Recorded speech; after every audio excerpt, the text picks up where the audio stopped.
Hey guys, welcome to the Daily Smash for Tuesday, July 18th, 2023. I'm Rick. I'm Kelly. Coming up, how AI is taking over the world and how easy it is to get landed on by a 750-pound seal. You haven't seen that video, have you? No, I have not. Can't wait to show it to you. But first, my shirt. I don't know where you got that shirt. I was sitting next to him. We were getting ready to go to lunch with my girlfriend Vivian, the actress, and my friend Sandra Cook, the hilarious one. She's been on the Smash before. She has. She filled in for you. Yeah, she did. She lives in Monroe, Louisiana, and in Plano, Texas. Yeah. Is she hilarious? Oh, she's one of the funniest people you know. Isn't she? She is. She's almost as funny as your brother Eric. She's hysterical. Has the greatest one-liners that just come out of nowhere. Oh, she's so funny. So I found this shirt in the laundry. I don't know whose it is. I think it might be Paul Taylor's that stayed at our house in the desert. What does it say on there? So I sit down and it says, San Clemente, Pride of the Pacific. I'm like, do you work for San Clemente? Is that the city? Is that their slogan? The city of San Clemente is the pride of the Pacific? Because it sounds like a ship. Pride of the Pacific sounds to me like sounds like a destroyer or a carrier or an air. I mean, it might be. Pride of the Pacific. It's the pride of the Pacific. Well, anyway, I don't know. I thank you, whoever left the shirt in our house, and I'm wearing it. I'll give it back. Just tell me whose it is. I don't know. It's a little large on you. It's something my dad would wear. It says large, but it feels like a XXL. It's very baggy. Did you just put that on and go, where did I get this shirt? Or did you just... I was like, I wanted to wear a white shirt. I was going to wear a white T-shirt. Then I said, oh, I have this white polo for some reason. I don't recognize it. But I just put it on, and I was like, well, I mean, I guess it's okay. I offered a change, and she said no. Ilya Wine? Mm-hmm. We are sponsored by Ilya Wine. It's an amazing product. We love it very much. And we're offering it to our viewers at 20% off at Ilya.com. Just use the discount code RickandKelly20 and get 20% off this amazing, delicious Spanish wine designed in New York and made in Spain. I would have a glass right now, but I don't drink on Mondays. Right, we're trying to take a day off. But, truth be told... we got to go to Blackie's, this dive bar at 7. It's right on the boardwalk, and her cousin Tony sent me a picture the other day of a sign out front. They have a pool tournament on Monday nights. And this is Monday night. And Rick used to belong to a pool league in in New York. I played for 12 or 15 years in that league. I'm a pretty good pool player. I love pool. And it's a $5 entry fee, and you win cash if you win. It's double elimination. Did you guys used to do that in your league? We would have tournaments. No, like every time, would you guys play for money, or was it just for... No, sometimes after we would play games for money. And would you play twice a week? Well, each team played once a week, but for a while there I was on 2 teams. So I did play twice a week. Wow. It's very competitive. The APA, the American Pool Players Association. I have patches. He does. He has patches. And you know, if you would do a break and run where you break and then make a ball and then you clear the table and make the 8, you would get a patch. It said break and run. Or if you make the 8 on the break, they had a patch for that. When I first started dating him, he goes, I'm so good at pool. He was like, I have patches. I was like, oh my God, am I with Revenge of the Nerds? But they owed me 2 patches. I was owed a break and run and a 8 on the break patch. I never got them. Oh, wow. I have some. I didn't get all of them. What are you going to do with those patches? I'm going to make a jacket. I'm going to put my pool patches all over my jacket. I'm going to wear it when I go play pool. Oh my God. No, I'm not really going to do that. How good was that lunch today? Oh my God. You guys, it's probably one of the best restaurants, I think, in California. I love it there. It's called Little Sisters, and they have this. The first time we ate there, because I was wanting pho, and we ate it in Manhattan Beach or Redondo Beach, and then I'm like, I wonder if there's one by us, and there is. There's one in Irvine Spectrum, amazing, and then right here in Huntington Beach at Pacific City, there's LSXO. Yeah. And it's like a little speakeasy. It's so cute. Like it's in this. There's this restaurant, and it's called Blue and Gold or Blue Gold. Blue Gold. So I told my girlfriends, meet me at LSXO. They're in Pacific City. They don't live here. Which is like a really cool outdoor mall. And they're like, where is this place? And I'm like, oh, I forgot. It's in a restaurant within a little restaurant. I never saw any signage for it. I don't know how anyone would find it unless you knew it was there, but apparently it's packed every night. Yeah. So you can't get a reservation. They only have about 12 tables. You get there for lunch. Yeah, and it was awesome. So we got that going on. I didn't tell you because you were gone, taking Harry to his massage. I got an email back from the supervisor in Newport Beach. He told me who to reach out to file my formal appeal for our fireworks citation. So I'm gonna do that tomorrow morning. Well, I wanted everybody to hear your thing. It was so good. The letter I wrote? Yes, it's so good. You know what? Let me save that for tomorrow because we have so much else to do today. Okay. This show is going to be 45 minutes long. I liked Rick's thing. He's like, that would be like me getting a speeding ticket and then getting a fine for it because the cops did come. No, if you want me to, sorry. It was like getting pulled over for speeding and the officer not giving you a ticket, giving you a warning, don't do it again, okay, fine, no problem. And then 2 days later, you get a ticket in the mail. You'd be like, what? That's not cool. You don't do that. You don't send someone a ticket after you give them a warning, and that's exactly what happened. Right. The police said, if you do it again, we're going to come back and give you a citation.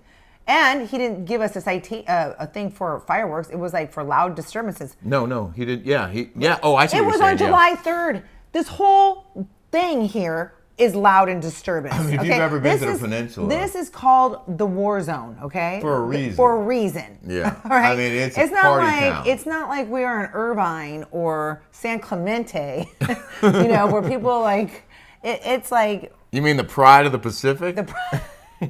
Yes. Pride of the Pacific. So we will bring you more on that tomorrow. It's a good story. But also this week, we really encourage you to sign up for Patreon, The Rick and Kelly Show on patreon.com. Our 100th episode is this week. 100 episodes. And we're going to go back to the vault. Are we? This week. And I want to remind people how we started. Okay. I'm getting a little, I'm actually getting some chills? Goosebumps. Yeah. Yeah. Because, it's been a remarkable ride.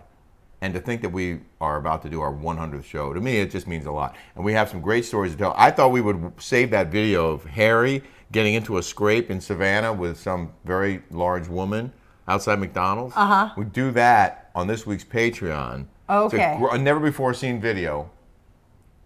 And we can have Harry here. We can interview him about the incident. Let's do it. I want to do that. Yeah. That's going to be on Patreon this week. We have some other surprises for you, but it starts at $5 to join, and we have a very large, very happy group of patrons who it's like a family. Right. Yeah. So that's it's easy to sign up. Rick and Kelly Show on Patreon.com. And I'm pretty excited about this week's show. We're on Captain Sandy and Leah Ray's podcast this week. It dropped Monday. The Herdat Network, which I had to take a minute to think about. Herdat? Herdat. I heard that. Herdat. Hurrdat. I guess you just Google. Captain Sandy and Leah Ray podcast on Herdat Network. Now, what is that? Herdat. I heard that. A podcast network. I don't know a lot about it, but they do have a show, and they interviewed Kelly and I. I thought I put the description in here. It was pretty funny that they wrote a description about our.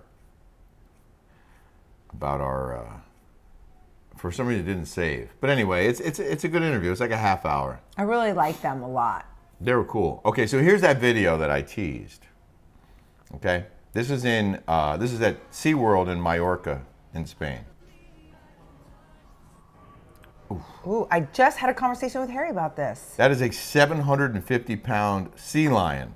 Wow. I called it a seal. It's a sea lion. Boom! Wow. You want to hear what just happened just right before we got here? Yes. So Harry and his boyfriend Rob, they have horses. Like, they have a bunch of places in Wellington, Florida, Ocala, and they do real estate, but they also have a bunch of horses, and they want these horses to go to the Olympics. That's in Versailles coming up, I think, in 2024, I believe. Anyway, he was talking about, we're talking about the horses, and he said, yeah, I saw this little girl riding a horse at 12 years old, and the horse fell on the 12-year-old and killed her. Oh.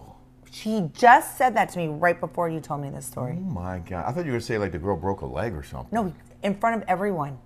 Oh, in front of the that parents. is tragic. In front of everyone saw. Like, it was horrific. And isn't that weird? I mean, He just told this me? girl, she's like 20-something, I think. This trainer. And she How was, did it just fall? She was 22. Oh, no, 20 years old. She just popped up after it hit her. And because it didn't fall fully on her. It just kind of like. She was trying to hold it. On the side. But they're a bit slippery. But listen to this. Wait, keep playing it back and forth. I liked it how you did that. You had to do it for them. She was petting the large animal and cupping its adorable face. The seal was probably like, "Get me out of here. I'm sick of being trapped." I saw somewhere that the sea lion got away. Shut up. I don't know. I don't know if that's true. I thought I saw that it was a successful escape. That it got out and then ran off and it was never seen again. That's what AI would do with this story. All you have to do is tell AI what, like, the parameters of a story, artificial intelligence, boom. So there's this app called Ramini. well, no, this is the picture one. I was going to start with the pictures. Okay, start with the pictures, but the other app. There's Melania Trump. Kelly as First Lady. Could you imagine Look me at being you. First Lady? Yes, well, that would mean I would be president, unless you married somebody else. I wouldn't. Could you imagine if I was First Lady? I'd be like, "Get the F out of here!" I would have no composure. My favorite pictures of the one is Kelly's a flight attendant. I saw these. I was like, I would fly those friendly skies. Word. I mean, you look hot in that uniform. So it'll make any pictures you want. Harry made pictures of himself with a twin. He had pictures with a baby. Look at Kelly's baby. I mean, I know I'm not the dad. I don't know where that kid came from. It looks like I went to Bangkok and got pregnant. Where did you get that baby? And how was I not aware of your pregnancy? But I mean, you can come up with any photos you want. It'll write your resume. That's a photo app. The other one, this is the one you want to talk about. This the is story. the one. Okay, so there's this AI app, and it's called Chat DMX. GPT. GPT. GPT. PPT. PYT. PPO. Pretty young thing. PYT. Chat PYT. Is Pretty it? young thing. Huh? No, I think it's GPT. Didn't he send it to you? I can't look it up because my phone is currently being used. I'm gonna call him. But this app, all you have to say is tell me a story about Rick Leventhal and Kelly Dodd, and in a second. What's that app called? Chat DMT. Chat GPT. Chat GPT. That's what I said. You're not gonna Isn't believe Yeah, this. Chat GPT. Really quick. Remember you just told me about that horse killing that 12-year-old? There was a sea lion that fell over and fell on this girl, and Rick just showed me it. I showed the video on the show, and Kelly's like, "You're not gonna believe what Harry just told me." Oh my gosh! Wow. Yeah. Well, What a quinkydink, huh? Except in this case, the sea lion trainer did not die. No.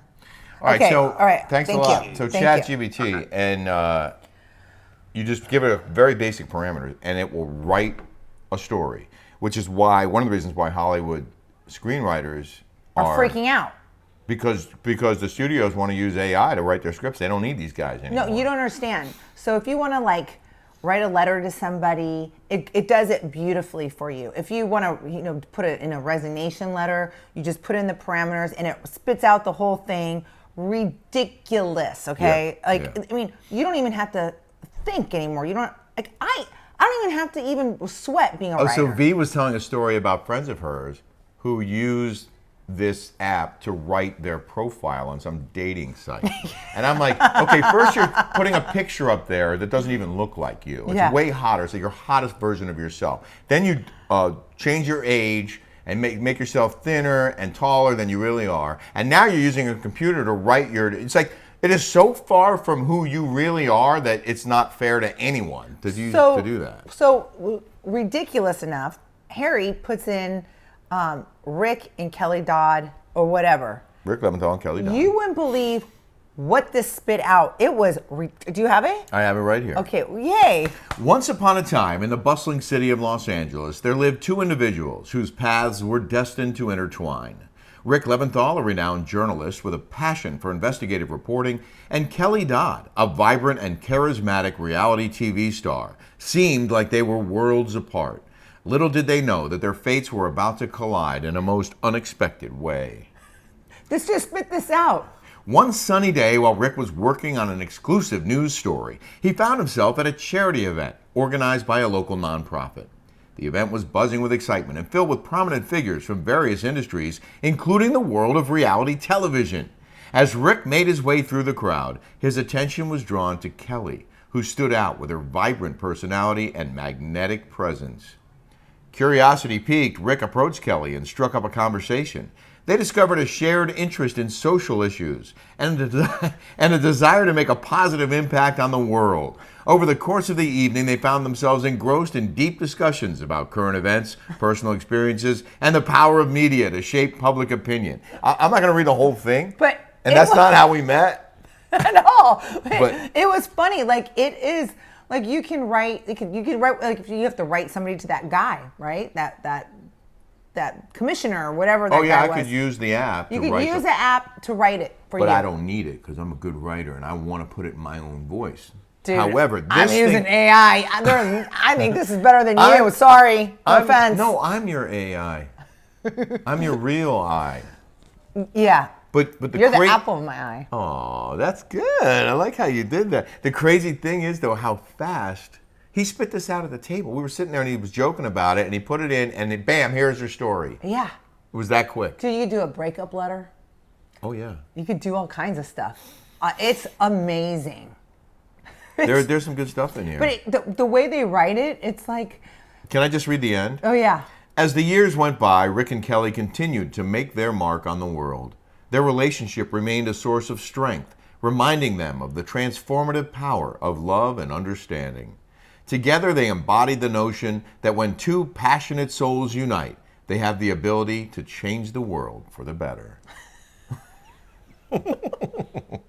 That was my best reading voice. So anyway, we're starting to get involved with talking about this AI, right? Yeah. And if you guys ever watch Black Mirror, you'll see the likeness of like, to explain it better than I can. The first episode of the new season was not Sophia. What's her name? Salma Hayek. Yes. Salma Hayek plays an actress who's playing a role, but in this show, she complains that she's not really acting. They took her image and used AI to create this show, and the show was about this real person and her life, basically as it happened. And they were all freaking out about how is this even possible? And they were like, well, it was like a Netflix. And like, well, when you sign up, you sign away your rights to your own story. And I looked at V and I was like, it's almost like that. She goes, it's happening already. They've already completed films using AI. Yeah.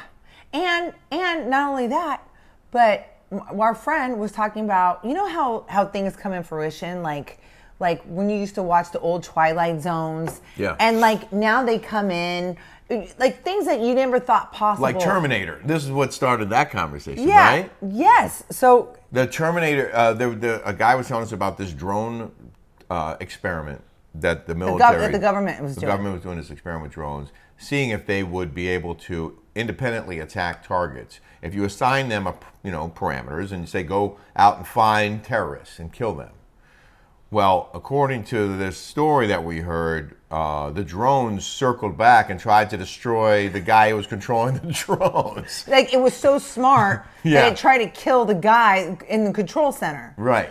Like, let's take this guy out. And they were like, okay, we're not doing this. That's the basis of the Terminator. Machines taking over the world, like turning on the creators. Right.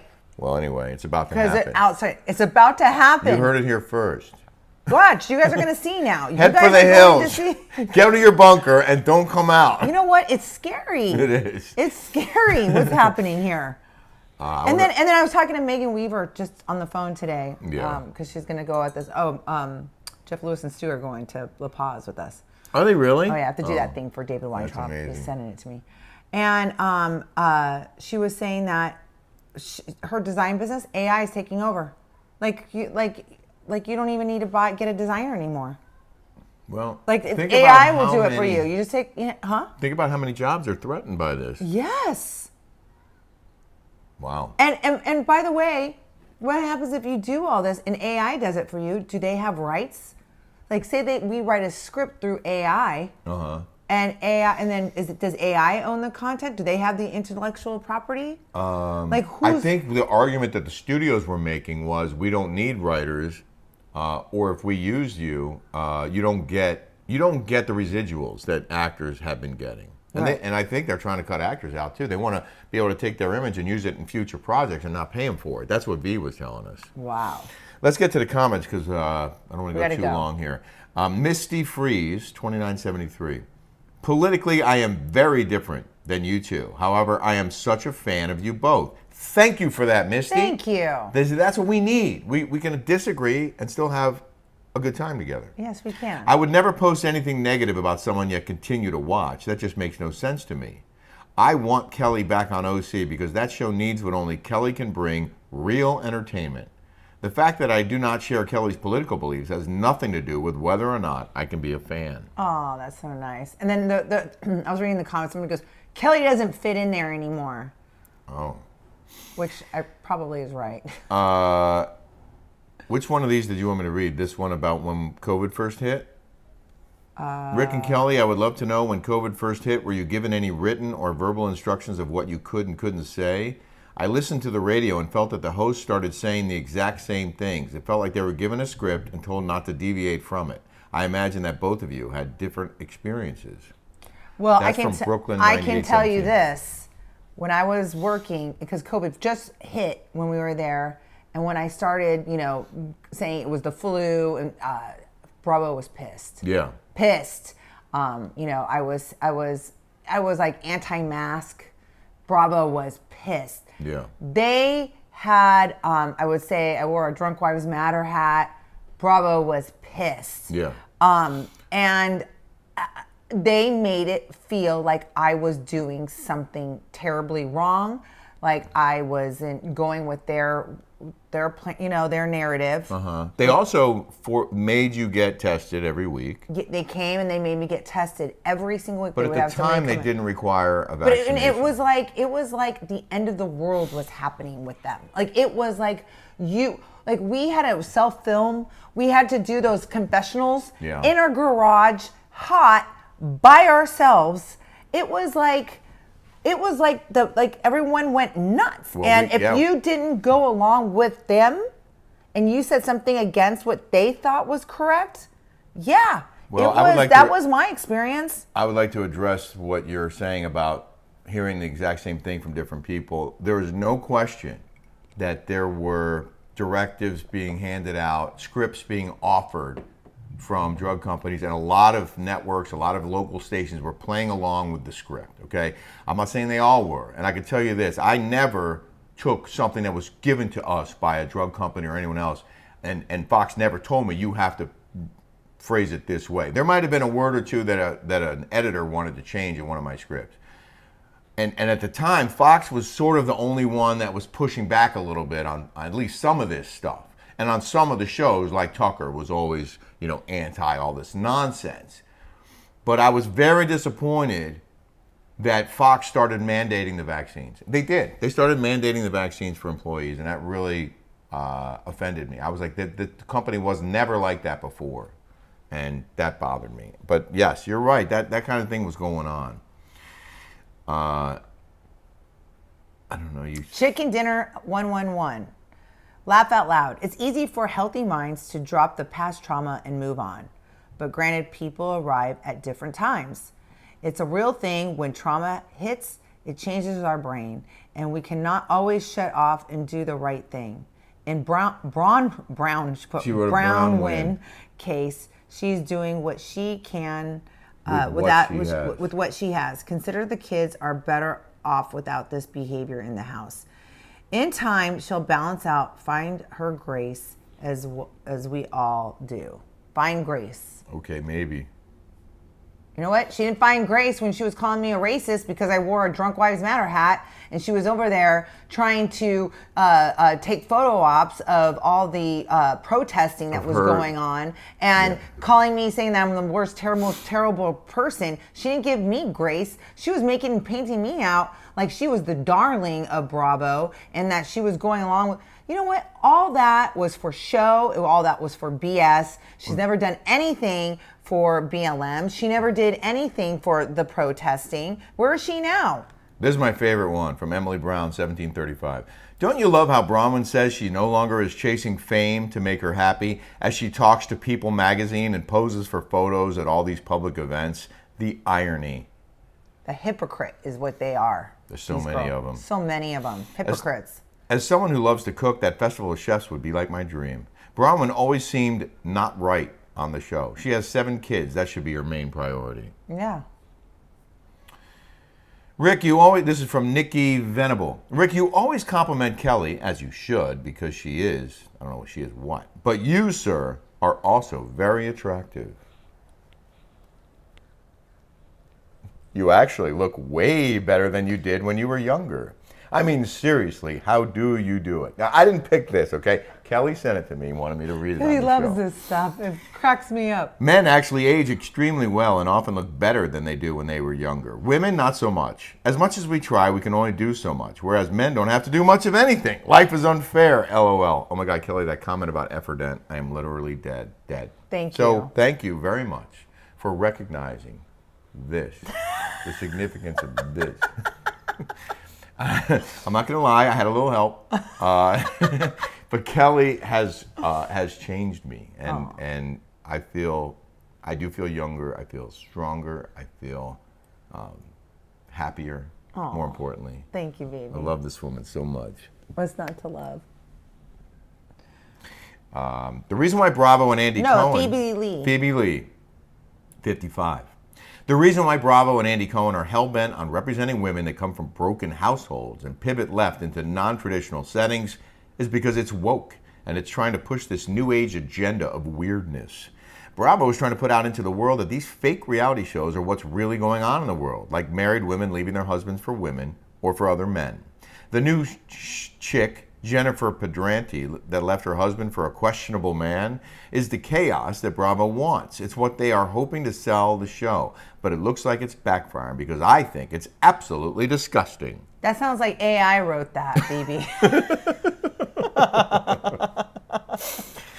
Love Lau 7615. You know, when a woman leaves her own kids, she doesn't have the capability to love anyone else but herself.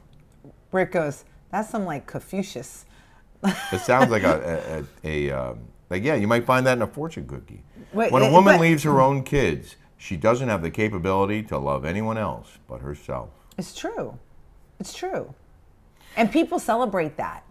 That's what that's what the left, that Dave Quinn that wrote that book that hates me, and hates Jeff Lewis as well. It's that kind of leaving your kids, leaving them for other women to go scissor. It's an agenda. It's an agenda, yeah. And it's celebrated. And if you don't think and you want traditional values for your life, you are public enemy, X'd out, public enemy number one. All right, I want to get this in under 30 minutes. We have like a minute left. I'm going to do a quick in the news. Ready? In the news. Fox News primetime lineup marks a new era with Maura Ingram, Jesse Waters, Sean Hannity, and Greg Gutfeld. I think each host will put their own special fingerprints on the network, Sean Hannity said. I read this and I just looked at it and said, all 4 of those people are already on primetime. They're already on. I mean, Greg Gutfeld was on at 11 o'clock. But they're all already on. So it's a new era when you moved a couple pieces around. And now it's a whole brand new era. Brand new! Check it out, our new primetime lineup. Just shuffle this, put this one here, and put that one there. Oh yeah, where's Tucker? Oh, he left. He's gone. Anyway, that's all I got. Watch Newsmax. Yeah, Newsmax is pretty good. Yeah, Rick's on Fridays. Yeah, me and Rob Watch Schmidt. it. We had a great show on Friday. I love how they spin that. See how mainstream media is? They just spin their BS. It's Fox was unbelievable. never considered MSM, but It is now. I feel like it might be 100%. now. Yeah. All right. We All hope right. you had a smash-tastic day. Yes, you too. See you guys. Bye, guys. Thank you for watching.